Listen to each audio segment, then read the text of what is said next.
लोकांना हात जोडावंच वाटतं की काय म्हणजे किती मला बघायला पण लाज वाटली. मी बघितलं पण नाही. इतके लज्जास्पद म्हणजे अगदी काय प्रत्येकाच्या माझं असं म्हणणं की मी तर तुमच्यातर्फे सगळ्यांना निवेदन करते.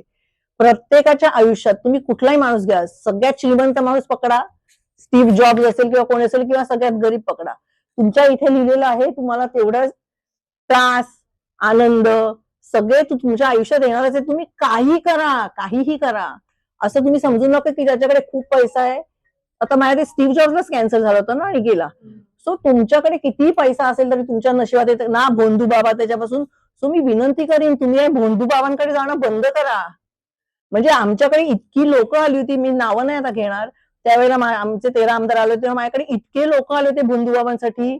मी त्यांना भोंदूबाबा म्हणते, तेव्हा ते स्वतःला ब्रह्मा, विष्णू, महेश, विष्णू, लक्ष्मी, पार्वती काही स्वतःला म्हटलेलं असतं. मी सांगितलं थँकफुली माझा नवरा पण तसाच आहे.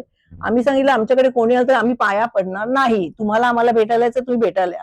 प्लस आमच्यावर फोटो काढून लोकांना जर सांगितलं की आम्ही तुमचे भक्त तर आम्ही तिथे तुम्हाला येऊन कान फटवणार. सो आमच्याकडे कोणी येतच नाही किंवा आम्ही पण कोणाकडे जात नाही.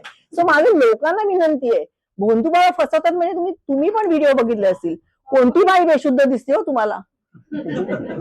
काय म्हणजे काय चाललंय आपला समाज कुठे चाललाय? म्हणजे आपण महाराष्ट्र हा समाज सुधारक किती लिस्ट आहे हो आपल्या संतांपासून हुशार माणसांपासून सायंटिस्ट पासून साहित्यिकांपर्यंत. काय म्हणजे लोक वेडे झालेत का काय कळत नाही मला. बरं काय हा भोंदू बाबा तुमच्या काय नवऱ्याला प्रमोशन मिळवून देणार आहे, काय बदल्या करणार आहे, बरं काय किती पैसा खायचा आणि इथेच ठेवून जायचंय पैसा, तो कोणीही मिळू शकत नाही.